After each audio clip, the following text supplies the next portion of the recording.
Hello everyone, this is Mr. Shayan with you, a business and economics expert, a qualified educationist and a corporate trainer. Welcome to my channel.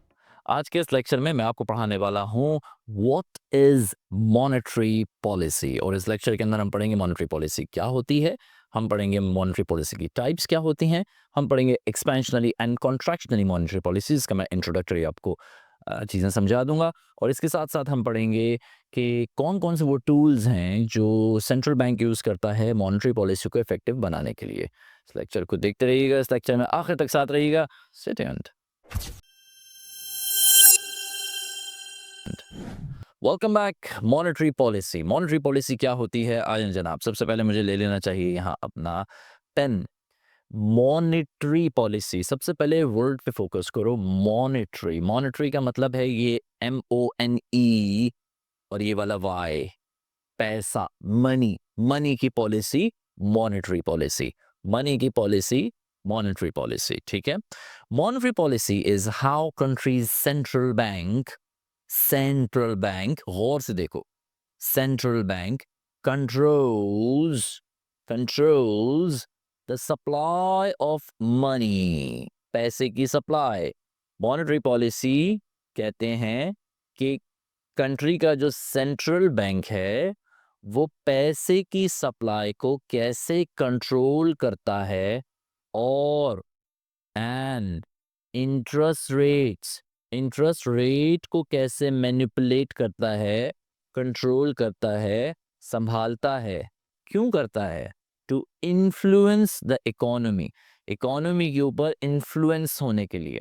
Influence का मतलब है positive भी negative भी, दोनों तरह से। कभी इकोनॉमी को स्लो डाउन करना पड़ता है, कभी इकोनॉमी को बूस्ट लगाना पड़ता है। दोनों कामों के लिए मॉनेटरी पॉलिसी यूज होती है। मॉनेटरी पॉलिसी को यूज कौन करता है? सेंट्रल बैंक यूज करता है। क्यों यूज करता है? कंट्रोल करने के लिए यूज करता है। क्या कंट्रोल करने के लिए यूज करता है? मनी सप्लाई को कंट्रोल करने के लिए यूज करता है। और किस तरह से करता है? इंटरेस्ट रेट्स के साथ खेलता है। ठीक है, आ जाए। थिंक ऑफ इट, जैसे आप एक गाड़ी में बैठे हैं, एक स्टीयरिंग आपके हाथ में है। मैंने बड़ी आसान करके इसको बना दिया है। अगर इकोनॉमी बहुत तेज जा रही है, जिसकी वजह से अक्सर इन्फ्लेशन दो वजूहात से आता है। याद रखना, इन्फ्लेशन जो है वो दो वजूहात से आता है। या तो इकोनॉमी बहुत तेजी से बूस्ट करती है, इन्फ्लेशन आ जाता है, यानी प्राइसेस जनरल लेवल पे इंक्रीज होना शुरू हो जाती हैं। या इकोनॉमी रिसेशन की तरफ जा रही होती है, कोलैप्स कर रही होती है, तो इन्फ्लेशन आ जाता है। अब दोनों इन्फ्लेशंस डिफरेंट हैं, दोनों की कॉजेज डिफरेंट है और दोनों को कंट्रोल करने का तरीका बिल्कुल डिफरेंट है। ठीक है। अगर मिसाल के तौर पे इकोनॉमी बहुत तेज जा रही है, जिसकी वजह से इन्फ्लेशन आ रहा है, तो सेंट्रल बैंक इसको स्लो करने की कोशिश करता है। और अगर इकोनॉमी बहुत स्लो जा रही है, जिसकी वजह से अनएम्प्लॉयमेंट कॉज हो रही है, यानी लोग जॉब्स ढूंढना चाहते हैं, क्वालिफाइड हैं, एजुकेशन, लेकिन उनको जॉब्स नहीं मिल रही, तो फिर ऐसी सूरत के अंदर सेंट्रल बैंक कोशिश करता है कि इकोनॉमी को स्पीड अप करे। चलो, गोल्स क्या होते हैं मॉनेटरी पॉलिसी की? आपके पास क्वेश्चन आता है, list down the goals of a monetary policy. 4 ये 5 मेजर गोल्स हैं। पहला, मॉनेटरी पॉलिसी इसलिए बनाई जाती है ताकि इन्फ्लेशन को कंट्रोल किया जा सके। दूसरा, मॉनेटरी पॉलिसी इसलिए बनाई जाती है ताकि इकोनॉमिक ग्रोथ को प्रमोट किया जा सके। इन्फ्लेशन कंट्रोल समझ आ गया, यानी महंगाई को कंट्रोल किया जा सके, इसलिए मॉनेटरी पॉलिसी बनाई जाती है। मुझे ऐसा लगा जैसे मुझे किसी ने, मेरे स्टूडेंट ने आवाज़ दी है कि सर मुझे समझ नहीं आया ये वाला point. I love you all. अच्छा, दूसरी चीज़, promote economic growth. Monetary policy economic growth को प्रमोट करने के लिए भी बनाई जाती है। इकोनॉमिक ग्रोथ को प्रमोट करने के लिए, यानी हर कंट्री की इकोनॉमिक ग्रोथ की एक शरह होती है, जिसको कहते हैं 6% ग्रोथ होगी, 3% ग्रोथ होगी, 10% ग्रोथ होगी, 4% ग्रोथ होगी। अब इस ग्रोथ को बढ़ाना कैसे है, इसके लिए एक इफेक्टिव मॉनेटरी पॉलिसी लॉन्च की जाती है। इसके अलावा मेंटेन एम्प्लॉयमेंट, मॉनेटरी पॉलिसी इसलिए भी बनाई जाती है ताकि लोग, इकोनॉमी की जो ग्रोथ है उसको कंट्रोल में रखा जा सके, ताकि लोग जॉबलेस ना हो, लोगों को नौकरियां मिल सकें। Ensure stability in the financial market. Monetary policy, वो कहते हैं ना कि मॉनेटरी पॉलिसी, स्टेट बैंक ने मॉनेटरी पॉलिसी का इजरा किया तो स्टॉक एक्सचेंज में जनाब बहुत बड़ा बूस्ट आ गया। सो ये क्या है कि इससे फाइनेंशियल मार्केट हमारी सबसे बड़ी कौन सी है? स्टॉक एक्सचेंज है। उसको स्टेबल रखने के लिए भी एक इफेक्टिव मॉनेटरी पॉलिसी बनाई जाती है। चलें जी, 4 मेजर गोल हो गए। यहाँ पे मैंने एक छोटी-सी चीज़ दे दी है, इसको अगर आपको समझना है तो ज़रा रुक के सोचिए कि यार इसका मुझ पे क्या इफ़ेक्ट आया? You know when the prices go up and you cannot buy as much as with the same salary, how does it affect your life? मुश्किल ही हो जाती है। Now imagine a policy, यहाँ से आपके सोचने की बात। Now imagine a policy that can help control that and that's the job of monetary policy. यानी आपकी तनख्वाह 50,000 रुपए थी, 50,000 रुपए के अंदर आप जो कुछ खरीद सकते थे, अब आप वो नहीं खरीद पा रहे। अब वो आप खरीद पाएँ, इसके लिए मॉनेटरी पॉलिसी बनाई जाती है। ठीक है? अगर कंट्रीज़ सोच के बनाएँगे तो। चलें, अगली चीज़, who controls the monetary policy? Monetary policy को कंट्रोल कौन करता है? ये सवाल आता है एग्जाम के अंदर और इस एग्जाम के सवाल में स्टूडेंट्स अक्सर गलती कर देते हैं। वो कहते हैं मॉनेटरी पॉलिसी को गवर्नमेंट कंट्रोल करती है। कुछ लोग प्राइम मिनिस्टर्स का नाम लिख देते हैं कि वो कंट्रोल करते हैं। कुछ लोग लिख देते हैं कि ministry of finance monetary policy को कंट्रोल करती है। ऐसा नहीं है। यूजुअली मॉनेटरी पॉलिसी को directly central bank of the country ये कंट्रोल करता है। Central bank of the country ये कंट्रोल करता है। ठीक है? अच्छा, अगर हम पाकिस्तान की मिसाल लेते हैं, पाकिस्तान में स्टेट बैंक ऑफ पाकिस्तान जो है वो मॉनेटरी पॉलिसी को कंट्रोल करता है। कौन कंट्रोल करता है? State bank of Pakistan control करता है। यूनाइटेड स्टेट्स के अंदर मॉनेटरी पॉलिसी को उनका जो फेडरल रिजर्व है वो कंट्रोल करता है, जिसको वो फेड भी कहते हैं।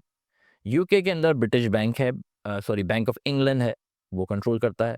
इसी तरह से इंडिया के अंदर गालिबन स्टेट बैंक ऑफ इंडिया है, वो कंट्रोल करता है। ठीक है? एक चीज़ इंपॉर्टेंट ये है कि दीज बैंक्स आर इंडिपेंडेंट। ये इंडिपेंडेंट हैं from the government usually in most of the countries. Usually ये होता है कि सेंट्रल बैंक गवर्नमेंट के डायरेक्ट अंडर नहीं आता अपनी पॉलिसी का इजरा करने के लिए।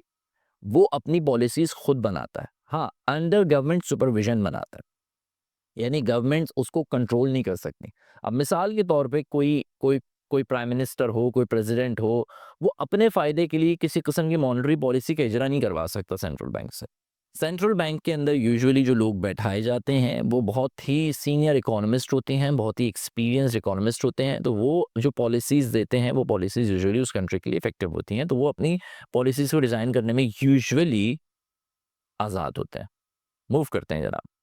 अब टूल्स क्या हैं? ये जो मैंने अगली बात आपसे कही थी कि टूल्स क्या हैं मॉनेटरी पॉलिसी के, कौन-कौन से टूल्स हैं जिसके ज़रिए मॉनेटरी पॉलिसी को इफ़ेक्टिव बनाया जाता है और कंट्रोल किया जाता है। पहला टूल है आपका इंटरेस्ट रेट। मॉनेटरी पॉलिसी एक पॉलिसी दी जा रही, अब देखो गौर से समझो, एक पॉलिसी दी, यार मार्केट में पैसा बहुत बढ़ गया है, पैसा बहुत ज़्यादा हो गया है, जिसकी वजह से लोगों की परचेजिंग पावर बहुत बढ़ गई है। इस परचेजिंग पावर को कंट्रोल करना पड़ेगा, क्योंकि लोगों के हाथ में बहुत पैसा है तो बहुत ज़्यादा डिमांड कर रहे हैं चीज़ों की, डिमांड इंक्रीज़ हो रही है, डिमांड इंक्रीज़ हो रही है, सप्लाई इंक्रीज़ हो रही है, सप्लाई इंक्रीज़, प्राइसेस इंक्रीज़ हो रही हैं। यार ये तो बड़ा मसला है, अब इसको कंट्रोल करो। तो भाई इसे कंट्रोल कैसे करें? इसको कंट्रोल करने के लिए कुछ टूल्स हैं जिसको इस्तेमाल किया जाता है। 3 मेजर टूल्स मैं आपको बता रहा हूँ यहाँ पे। पहला टूल है इंटरेस्ट रेट, कहना भैया इंटरेस्ट रेट बढ़ाओ या इंटरेस्ट रेट कम करो। दूसरा है OME, open market operations. Open market operations के अंदर गवर्नमेंट बॉन्ड्स आते हैं, गवर्नमेंट बॉन्ड्स को लिक्विडेट किया जाए, उनको सेल आउट किया जाए, परचेज किया जाए। तीसरी चीज़ आती है रिजर्व रिक्वायरमेंट्स, बैंक की रिजर्व रिक्वायरमेंट्स को मैनिपुलेट किया जाए, उनको बढ़ाया जाए या कम किया जाए। अब ये तीनों चीज़ें मैं आपको डिटेल के साथ समझाता हूँ। बात समझ आ गई? लेकिन ये 3 मेजर टूल्स हैं जो मॉनेटरी पॉलिसी को इफेक्टिव बनाने के लिए यूज़ होते हैं। चलें मूव करते हैं, वो यही मॉनेटरी पॉलिसी है। इंटरेस्ट रेट, सबसे पहला है आपका interest rate. In most of the countries this is the used tool. State bank of Pakistan का पॉलिसी रेट जो था वो 2024 में 22% था, यानी इंटरेस्ट रेट जो है वो 22% पहुंचा 2024 में। ये बहुत हाई था, लेकिन क्यों था? क्योंकि Pakistan was facing the high inflation.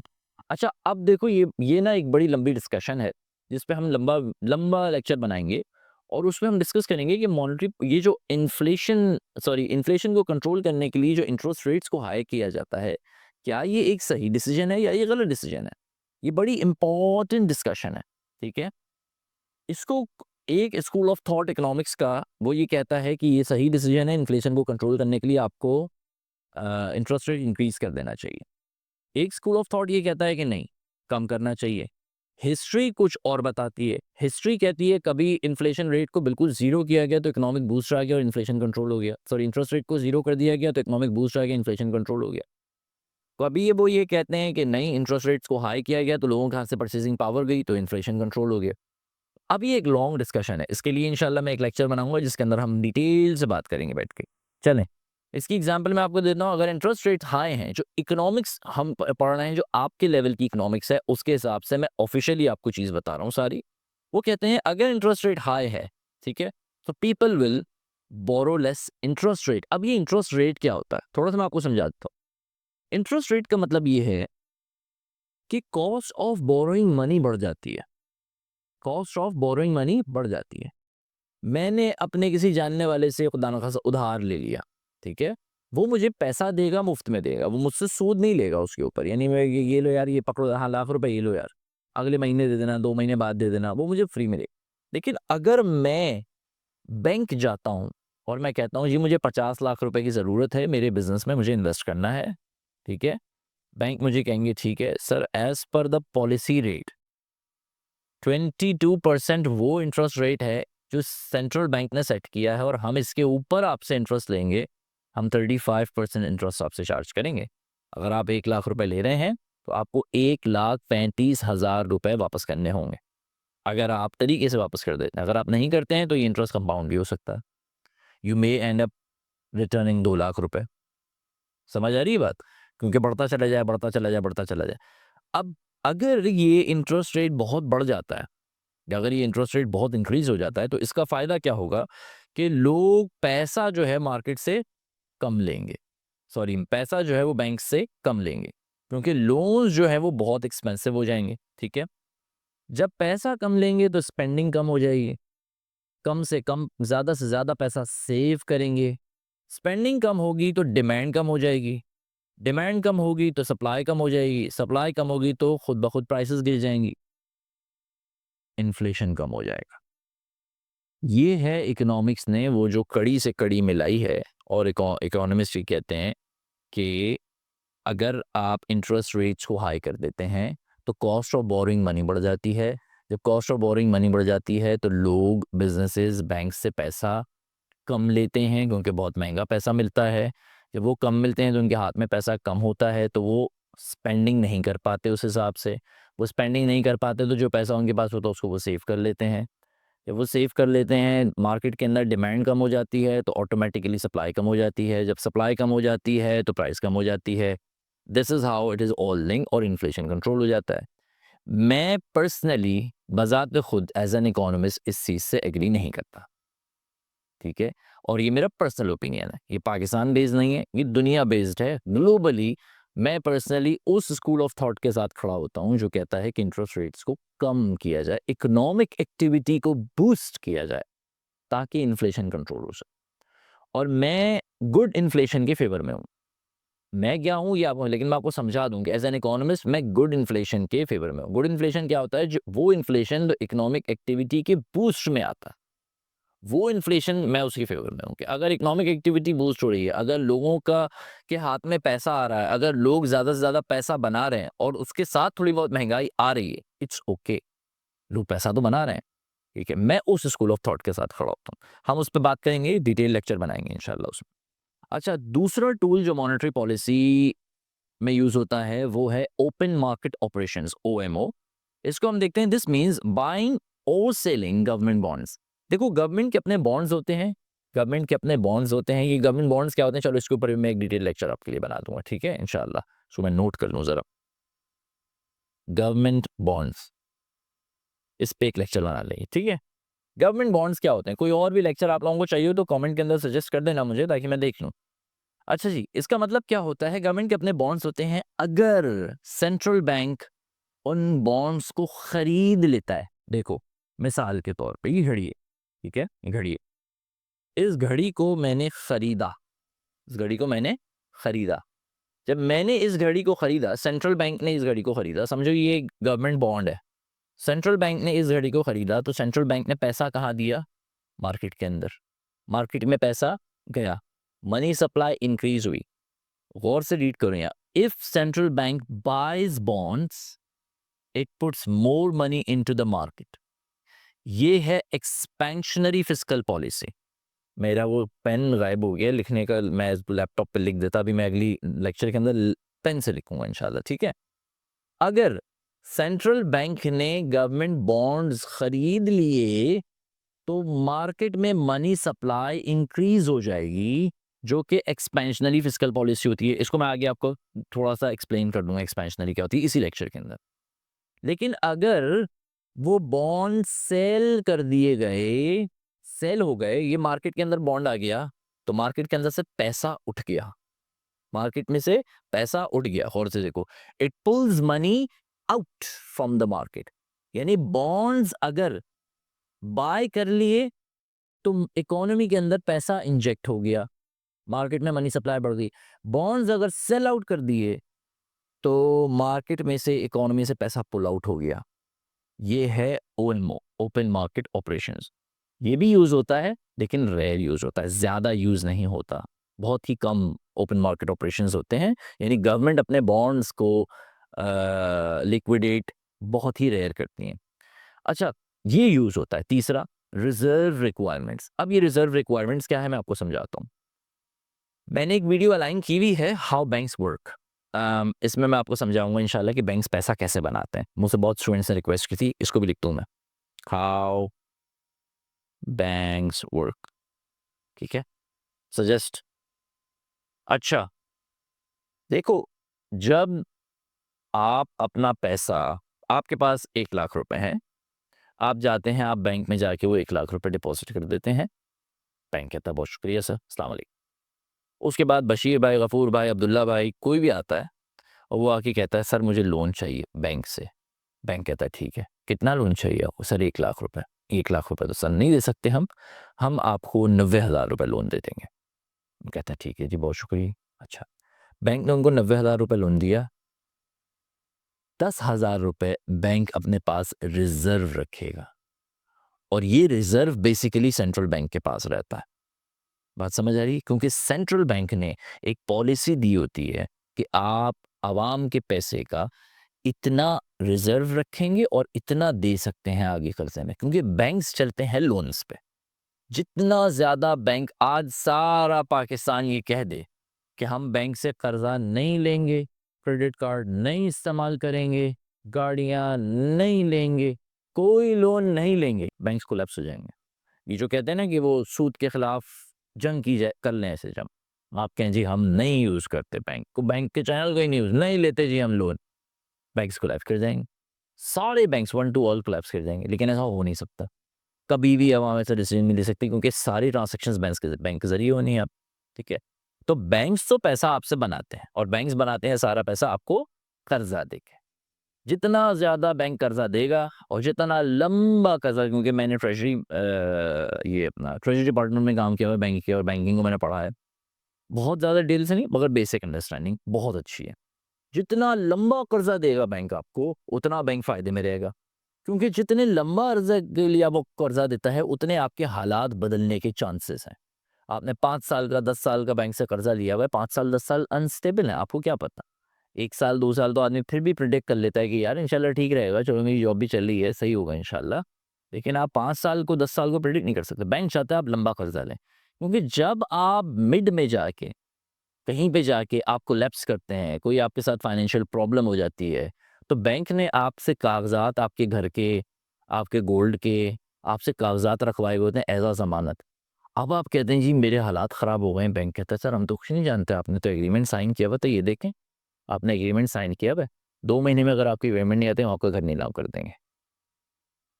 फ़ायदा, उनको तो फ़ायदा हो गया, क्योंकि वो चाहते हैं, बैंक्स बैंक्स चाहते हैं कि लोग ज़्यादा से ज़्यादा कर्जा लें। क्यों आते हैं आपके पास? आपने देखा होगा, आपको गली मोहल्लों के अंदर लड़के जवान-जवान मिल रहे होते हैं, यार क्रेडिट कार्ड बनवा लो, क्रेडिट कार्ड क्यों बनवाओ? क्रेडिट कार्ड क्या है? क्रेडिट कार्ड उधार है टोटल। ये पड़े हुए मेरे पास क्रेडिट कार्ड मेरे, ठीक है? ये सारे उधार के तौर के ऊपर यूज़ होते हैं, ठीक है? अब बात को गौर से समझो। अब अगर सेंट्रल बैंक ये कहता है कि भाई आप रिजर्व रिक्वायरमेंट बढ़ा दें, हालात ठीक नहीं है, आप 10% के बजाय आप 30% रिजर्व रखेंगे अब। अब सोचो, अगर बैंक्स की रिजर्व रिक्वायरमेंट इंक्रीज हो जाती है, तो मार्केट में पैसा कितना जाएगा, ज्यादा या कम? सोचो। सेंट्रल बैंक ने रिजर्व रिक्वायरमेंट इंक्रीज कर दी, मार्केट में पैसा ज्यादा जाएगा या कम, ये बताओ? मार्केट में कम जाएगा पैसा। क्यों? क्योंकि अगर कस्टमर ने 1 लाख रुपए डिपॉजिट किया है, सेंट्रल बैंक कहता है अब आप इसमें से 90,000 नहीं दे सकते लोगों को, अब आप सिर्फ 70,000 देंगे, 30,000 पीछे रिजर्व में रखें।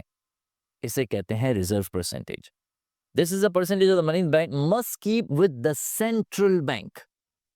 A lower reserve requirement means banks can lend more. यानी जब रिजर्व रिक्वायरमेंट्स कम होती हैं तो बैंक ज्यादा से ज्यादा पैसा दे सकते हैं, मार्केट के अंदर पैसा उतर जाता है और इससे बूस्ट हो जाती है स्पेंडिंग, क्योंकि लोगों के हाथ में ज्यादा पैसा आया, वो ज्यादा पैसा खर्च करेंगे। क्लियर हो गई बात? लेकिन अगर रिजर्व रिक्वायरमेंट ज्यादा है तो इससे मनी सप्लाई टाइट हो जाती है, लोगों के हाथ में ज्यादा पैसा नहीं आता। क्लियर हो गई? मैं नहीं चबा रहा इस पर ज्यादा आप लोगों को। चलो आगे बढ़ते हैं। अब मैं यहाँ पे आपको एक सोचने का पॉइंट देना चाहता हूँ, क्रिटिकल थिंकिंग पॉइंट, क्योंकि यार मैं असल में इंटरनेशनल एजुकेटर हूँ ना, तो मेरे पढ़ाने का स्टाइल ज़रा डिफरेंट है। मैं बार बार स्टूडेंट्स को झंझोड़ता हूँ और कहता हूँ सोचो सोचो सोचो। तो सोचो, can you relate this with your life? अगर when the interest rate rise, जब इंटरेस्ट रेट बढ़ते हैं, do your credit card payment और the home loan get more expensive? Interest rate increase हुआ, इंटरेस्ट रेट इंक्रीज हुआ, आपका जो credit card है वो एक्सपेंसिव हो जाता है या नहीं होता है? जो आपने कर्जा लिया हुआ है वो बढ़ जाता है या नहीं होता है? अगर हो जाता है, अगर इसकी वजह से कोई इफेक्ट पड़ता है, यही तो मॉनेटरी पॉलिसी है भाई, यही तो मॉनेटरी पॉलिसी। देखो डिसीजन कहाँ लिया जा रहा है, इफेक्ट कहाँ आगे पड़ रहा है? आपके ऊपर। भाई यही मॉनेटरी पॉलिसी है। चलें आगे बढ़ते हैं। दो मेजर टाइप्स है मॉनेटरी पॉलिसी की, इसको इनके लिए अलग अलग लेक्चर बनाऊंगा पूरा मैं। एक्सपेंशनरी मॉनेटरी पॉलिसी और कॉन्ट्रैक्शनरी मॉनेटरी पॉलिसी बने हैं इसके लेक्चर्स, रिकॉर्ड होने हैं बस। लेकिन मैं आपको इस लेक्चर के अंदर बेसिक अंडरस्टैंडिंग जरूर दे दूं, क्योंकि जब आप व्हाट इज मॉनेटरी पॉलिसी पढ़ रहे हैं तो आपको ये पता हो। दो हैं, एक्सपेंशनरी एरी और दूसरी है आपकी कॉन्ट्रैक्शनरी। आगे बढ़ जाते हैं ना। एक्सपेंशनरी मॉनेटरी पॉलिसी क्या होती है? It is use during recession time. अब यहाँ पे सवाल है रिसेशन, रिसेशन क्या होता है? आओ देखते हैं। रिसेशन कहते हैं इकोनॉमी का कॉन्टिन्यूअस डिक्लाइन, इकोनॉमी का कॉन्टिन्यूअस डिक्लाइन, इकोनॉमिक ग्रोथ का continuous decline for at least 6 months। Students को मैंने देखा है वो एग्जाम्स में लिखते हैं रिसेशन का मतलब है जब चीजें बहुत महंगी हो जाएं। गलत, 100% गलत। भाई चीजें महंगी हो जाएं तो ये तो इन्फ्लेशन होता है, रिसेशन थोड़ी होता है। इन्फ्लेशन दोनों चीजों में आता है। अगर इकोनॉमी को रिसेशन लगता है जब भी इन्फ्लेशन आता है, इकोनॉमिक बूस्ट आता है जब भी इन्फ्लेशन आता है। एक पॉजिटिव इन्फ्लेशन है, एक नेगेटिव इन्फ्लेशन है। रिसेशन का मतलब है कि इकोनॉमिक ग्रोथ गिर गई एक इकोनॉमी की और वो कॉन्टिन्यूअस 6 months तक गिरती रही। This is called recession. तो during recession time expansionary monetary policy use की जाती है और लो ग्रोथ के टाइम पे। अच्छा अब वो क्या होती है? इंटरेस्ट रेट्स लो कर दिए जाते हैं, मनी सप्लाई को इंक्रीज कर दिया जाता है। गोल ये होता है कि भाई स्पेंडिंग और इन्वेस्टमेंट बढ़ाओ। गौर से समझना, इकोनॉमी ऐसे कोलैप्स कर रही है, नीचे आ रही है, इकोनॉमी ऑलरेडी नीचे आ रही है, आप इंटरेस्ट रेट इंक्रीज करके क्या करेंगे? एक बात जहन में रखो, एक्सपेंशनरी फिस्कल पॉलिसी का ताल्लुक रिसेशन से है, इन्फ्लेशन से नहीं है। एक्सपेंशनरी फिस्कल पॉलिसी का ताल्लुक इकोनॉमिक ग्रोथ से है, इन्फ्लेशन से नहीं है। ये बात बड़ी क्लियर समझ दो, क्योंकि स्टूडेंट्स ये बहुत बड़ी गलती करते हैं कि वो जब expansionary fiscal policy, expansionary monetary policy को डिस्कस कर रहे होते हैं तो वो इन्फ्लेशन में चले जाते हैं डिस्कस करते करते। This is wrong. तो इसको जरा गौर से समझना। आपको, आपकी इकोनॉमी ऐसे नीचे आ रही है, आपको सप्लाई बढ़ानी है, आपको लोगों के हाथ में पैसा देना है कि भाई ये कारोबार करें, ये बिजनेस करें, ये एक्सपोर्ट्स बढ़ाएं, हमारी लोगों को जॉब्स मिले ताकि इकोनॉमी संभल सके। इसमें आप इंटरेस्ट रेट बढ़ाएंगे, अरे भाई इंटरेस्ट रेट जीरो करने पड़ जाते हैं, बहुत नीचे लाना पड़ जाता है इंटरेस्ट रेट। इसको कहते हैं expansionary fiscal policy, expansionary fiscal policy. Clear हुआ? इसके रियल लाइफ एग्जांपल देता हूँ। जब कोविड आया था ना तो कुछ कंट्रीज के अंदर इंटरेस्ट रेट्स को कट करके 0% कर दिया गया था।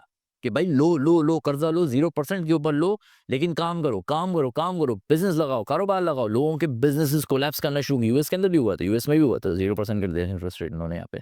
सो लोगों के कारोबार कोलैप्स करना शुरू हो गए, तो लोगों ने अपने कारोबारों को संभालना था। गवर्नमेंट ने पैसा दिया, बोला पकड़ो, उनके लिए क्या मसला, डॉलर प्रिंट कर सकता है। चलें जी, आ जाए। दूसरी चीज है कॉन्ट्रैक्शनरी मॉनेटरी पॉलिसी। क्या है? Contractionary, expansionary, contractionary, expansionary, contractionary. समझ आई बात? दूसरी चीज है कॉन्ट्रैक्शनरी मॉनेटरी पॉलिसी। कॉन्ट्रैक्शनरी में क्या होता है? It is used during high inflation time. Expansionary monetary policy का ताल्लुक किससे था? इकोनॉमिक ग्रोथ से था। कॉन्ट्रैक्शनरी मॉनेटरी पॉलिसी का ताल्लुक किससे है? इन्फ्लेशन से। इन्फ्लेशन से, इन्फ्लेशन यानी जनरल इंक्रीज इन प्राइसेस।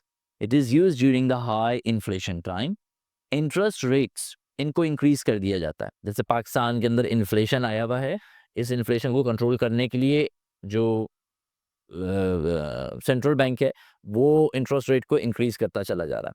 ठीक है, इंटरेस्ट रेट्स इंक्रीज कर दिए जाते हैं। मनी सप्लाई को रिड्यूस करना पड़ता है ऐसी कंडीशन के अंदर। गोल ये होता है कि स्पेंडिंग को रिड्यूस किया जाए और इन्फ्लेशन को डाउन किया जाए। लेकिन ये बड़ी इंपॉर्टेंट चीज़ है, मैंने आपसे अर्ज की, बहुत इंपॉर्टेंट चीज़ है कि हमें ये समझना होता है कि ये इन्फ्लेशन के रूट कॉजेज क्या हैं। कोई भी इकोनॉमी या कोई भी इकोनॉमिस्ट आंखें बंद करके फैसले नहीं कर सकता, यानी उसको जो बस उसने किताब में पढ़ा है तो वो वही फैसले कर। उसको रूट कॉजेज का समझना बड़ा इंपॉर्टेंट है। क्यों? ये समझे कि यार ये इन्फ्लेशन आ क्यों रहा है। क्या लोगों के हाथ में परचेसिंग पावर का मसला है, या हमारी सप्लाई साइड के इश्यूज हैं, सप्लाई साइड शॉक्स हैं, ग्लोबल इकोनॉमी, ग्लोबल बिजनेस के, ग्लोबल इकोनॉमी पे हम डिपेंड करते हैं, ग्लोबल विलेज में हम रह रहे हैं। देखो, फॉर एग्जांपल यहाँ पे मैंने पाकिस्तान की आपको एग्जांपल दी हुई है। इन्फ्लेशन 30% क्रॉस कर गया था। सो स्टेट बैंक ने एग्रेसिवली इसको कूल डाउन करने के लिए अपने जो इंटरेस्ट रेट है उसको 22% पे लेके गए थे, ताकि ये कूल डाउन हो सके। अब वो हुआ या नहीं हुआ, वो एक लॉन्ग अलग डिस्कशन। अच्छा, रियल लाइफ एग्जांपल थोड़ा सा मैं आपको इम्पैक्ट दे दूं इसकी, है कि आप थोड़ा सा समझ जाएं। अगर रेट्स, इंटरेस्ट रेट्स ज़्यादा होते हैं, बढ़ाए जाते हैं, तो क्या होगा? आपके जो लोन्स हैं, आपकी गाड़ियाँ हैं, जो गाड़ियों का लोन है, घर हैं, ये सब एक्सपेंसिव हो जाते हैं। क्यों? इंटरेस्ट रेट हाई हो गया, इंटरेस्ट रेट बढ़ गया। लोग ज़्यादा से ज़्यादा पैसा सेव करते हैं, खर्च कम करते हैं। बिजनेसेस इन्वेस्टमेंट्स को रिड्यूस कर देते हैं और इन्फ्लेशन यूजुअली नीचे चला जाता है। अगर रेट इंटरेस्ट रेट अगर कम होता है तो लोन लेना वो चीपर हो जाता है। बिजनेसेस एक्सपैंड करते हैं क्योंकि उनके पास पैसा आ जाता है। एम्प्लॉयमेंट बढ़ जाती है, एम्प्लॉयमेंट में राइज, एम्प्लॉयमेंट बढ़ जाती है, लोगों को पैसा मिल रहा है, लोग कारोबार बढ़ रहे हैं, एम्प्लॉयमेंट्स हो गए, इससे इन्फ्लेशन ऑल्सो बढ़ जाता है। लेकिन मैंने आपको कहा कि ये गुड इन्फ्लेशन होता है। ठीक है, फॉर एग्जांपल 2008 में यूएस के अंदर ग्लोबल फाइनेंशियल क्राइसिस जब आए थे 2008 में, सॉरी, सो जो फेडरल रिजर्व था, ये फेड यूएस का, उसने रेट्स को 0% कर दिया था ताकि इकोनॉमीज को सपोर्ट किया जा सके, बिजनेस को सपोर्ट किया जा सके, क्योंकि हम ग्लोबल क्राइसिस का शिकार हो चुके हैं। चलें जी, आगे मूव करते हैं। अगला है, अब मैं चाहता हूँ आप यहाँ पे रुक जाएं और थोड़ा सा सोचें कि थिंक अबाउट योर कंट्री। आप जहाँ से भी हैं, आप पाकिस्तान से हैं, आप इंडिया से हैं, आप नेपाल से हैं, आप बांग्लादेश से हैं। यूजुअली यहीं से मुझे जो है वो ज़्यादा व्यूज़ आते हैं। सॉरी, मेरे पीछे थोड़ी सी आवाज़ की डिस्टर्बेंस हो रही होगी बिकॉज के बिल्डिंग कंस्ट्रक्ट हो रही है मेरे सामने। And my editor is so nice, वो he will try to minimize these noises इंशाल्लाह। सो अगर आपको तकलीफ हो तो आई एम एक्सट्रीमली सॉरी, मैं उसको कुछ नहीं कर सकता, बिल्डिंग टूट रही है सामने। So, when was the last time you heard about rising inflation or the high interest rate?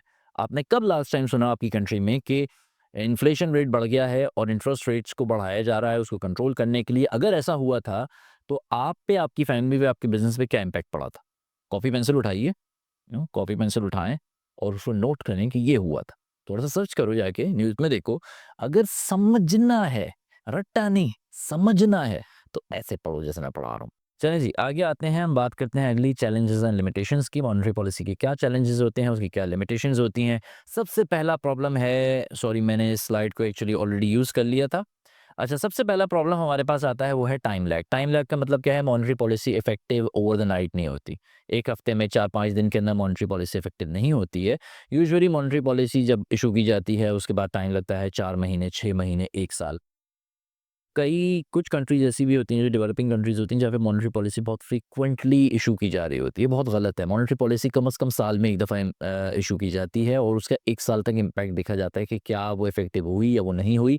अगर उस कंट्री में फैक्ट्स एंड फिगर्स जो हैं वो प्रॉपरली रजिस्टर होते हैं तो।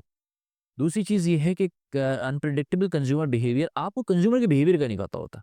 आपकी बढ़ती हुई प्राइस या आपकी इश्यू करदा मॉनेटरी पॉलिसी के ऊपर कंज्यूमर ने कैसे बिहेव करना, यू हैव नो आइडिया। वो मार्केट में अगर आप अपने रिज़र्व रेट को बढ़ा देते हैं, तो कंज़्यूमर कैसे बिहेव करेगा आपको नहीं पता। आपको क्योंकि कंज़्यूमर का बिहेवियर हर तरह की मार्केट में सबसे ज़्यादा अनप्रेडिक्टेड होता है। सबसे ज़्यादा अनप्रेडिक्टेड कंज़्यूमर का बिहेवियर है। जब मैं कॉर्पोरेट ट्रेनिंग करवाता हूँ, तो वहाँ पे हमेशा ये कहता हूँ कंज़्यूमर का बिहेवियर बिल्कुल ही अनप्रेडिक्टेड है, ठीक है? अगली चीज़ है ग्लोबल शॉक्स। ग्लोबल शॉक्स का मतलब क्या है कि देखो, हमारी इकोनॉमीज़ या पाकिस्तान की इकोनॉमी, ये सारी, हम एक ग्लोबल विलेज में रहते हैं दुनिया के। ग्लोबल विलेज का मतलब क्या है? हम सब इंटरलिंक हैं आपस में। आपने अपनी मॉनेटरी पॉलिसी इश्यू कर दी। आपने जो अपनी मॉनेटरी पॉलिसी इश्यू की है, वो आपने अपनी कंट्री को, अपने हालात को, अपने मसाइल को सामने रख के देखते हुए इश्यू कर दी। लेकिन अचानक से 2 मुल्कों के, बड़े मुल्कों के दरमियान जंग छिड़ गई।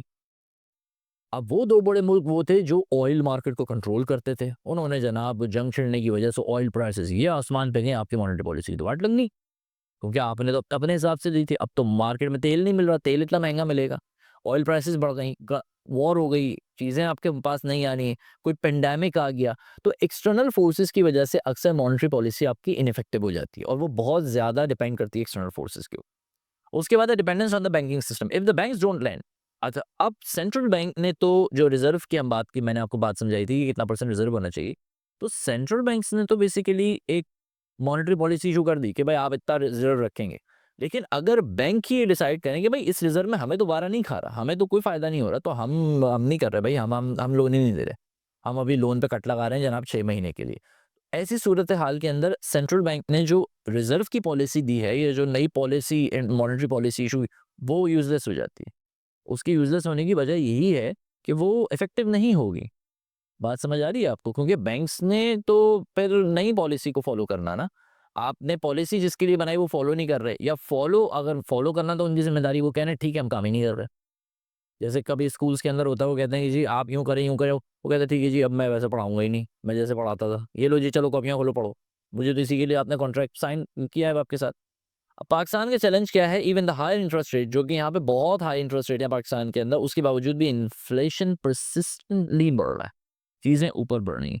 इसकी वजह इन्फ्ले हमारा इंटरेस्ट रेट नहीं है, बल्कि इसकी वजह सप्लाई शॉक्स हैं और इम्पोर्ट गुड्स हैं। अब ये हम इस पे डिस्कस करेंगे। मैंने पाकिस्तान प्राइस स्टेबिलिटी के ऊपर एक वीडियो बनाई हुई है, अगर आप नहीं देखा तो डिस्क्रिप्शन के अंदर लिंक ज़रूर दूँगा उसका ना इंशाल्लाह, वो देखिएगा। वो सीएसएस वगैरह के स्टूडेंट्स के लिए मैंने बनाई, बहुत हाई लेवल की रिसर्च के साथ। चलें आगे बढ़ते हैं जनाब। ये थोड़े से फैक्ट्स एंड फिगर्स मैंने लिख दिए हैं। इन्फ्लेशन इन पाकिस्तान क्रॉस 30% 2022 से 24 के दरमियान। स्टेट बैंक ऑफ पाकिस्तान ने अपने पॉलिसी को रेज़ करके 22% कर दिया था, जो कि का एक हाईएस्ट था। फिर भी जनाब हमारा इन्फ्लेशन कंट्रोल नहीं हो सका। क्यों नहीं हो सका? उसके बहुत सारे फैक्टर्स हैं। गोल क्या था कि इन्फ्लेशन को कंट्रोल किया जाए। हाउएवर द लो एक्सपोर्ट्स, अब जो इसका मेजर रीज़न बना था कि हमारी इन्फ्लेशन फिर भी कंट्रोल नहीं हो सकी, वो था हमारी एक्सपोर्ट्स क्योंकि बहुत लो थी। हमारे डेब्ट्स, हमारे ऊपर उधार इतना था, सारी दुनिया का, अक्की दुनिया का तो हमारे ऊपर उधार है। कौन चाहेगा भाई जंग हो, लोग बोलेंगे भाई इन्होंने हमारे इतना पैसा वापस करना है। जंग नहीं करना भाई, जंग नहीं करना, ये मर गए तो हमारा पैसा कौन देगा?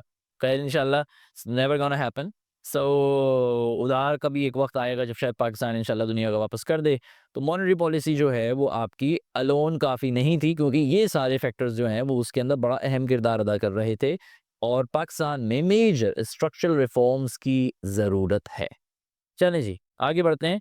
अब मैं चाहता हूँ आखिर के अंदर बिल्कुल रैप अप पे आप अपने आप से 3 सवाल पूछें। अगर आपको ये लेक्चर पसंद आया है और समझ आ गया है, सॉरी समझ अगर आपको आ गया है, 3 सवाल पूछें। इन तीनों सवालों को लिखिए। अगर आप इनके आंसर दे सकते हैं, तो फिर इसका मतलब है कि आपको लेक्चर समझ आ गया है। वो आंसर ये हैं कि what are the main tools of monetary policy? Monetary policy के मेन टूल्स क्या हैं? मैंने आपको बताया था 3 मेन टूल्स हैं, वो कैसे काम करते हैं आपको पता होना चाहिए। इंटरेस्ट रेट है आपका, बॉन्ड्स हैं, और आपका वो है ओएमओ है, और आपका रिजर्व्स हैं, बैंक रिजर्व्स हैं, रिजर्व परसेंटेज है, ठीक है? वो कैसे काम करता है, अगर आपने ये लिख लिया तो आपको ये लेक्चर समझ आया। How does the monetary policy affect inflation, spending and the jobs? ये क्रिटिकल क्वेश्चन है। अगर आप मास्टर्स लेवल के स्टूडेंट हैं तो इसका आंसर आप खुद दीजिए और देखें। चैट जीपीटी को यूज़ नहीं करना, डीप सीक को यूज़ मत करना, करें, लेकिन लेक्चर को समझने के बाद अगर आपको आंसर देने के लिए वही यूज़ करना है, तो फिर लेक्चर क्यों देखा था भाई? फिर वही पढ़ लो जाके, ठीक है? वो आपको समझाएगा, लेकिन वैसे नहीं समझाएगा जैसे सर शायद समझा रहे हैं। How your financial decisions influence by the interest rate. अगर इंटरेस्ट रेट बढ़ा तो आपके फाइनेंशियल डिसीजंस कैसे इन्फ्लुएंस हुए उससे? आपके फाइनेंशियल डिसीजंस। अगर आप ये 3 सवालों का जवाब दे सकते हैं, फिर आपको लेक्चर समझ आ गया। उम्मीद करता हूँ आपको लेक्चर पसंद आया होगा और समझ भी आ गया होगा। अगर आपने मेरे चैनल को अब तक सब्सक्राइब नहीं किया है, बराए मेहरबानी कर दें, और अगर ऑलरेडी सब्सक्राइब कर चुके हैं, बहुत शुक्रिया। दूसरों तक चैनल को पहुँचा देगा। आप सोचेंगे कि यार इतना अच्छा लेक्चर था, इसके नोट्स कहाँ से मिलेंगे? तो नोट्स मैं डिस्क्रिप्शन के अंदर आपको लिंक दे दूँगा। नई वेबसाइट हम लॉन्च कर रहे हैं, प्रॉपर्ली ऑर्गेनाइज्ड वेबसाइट है इंशाल्लाह, वहाँ पे मैं आपको लिंक दे दूँगा, वहाँ जाइएगा, जाके आप नोट्स हासिल कर लीजिएगा, पढ़ लीजिएगा। Thank you so much for watching.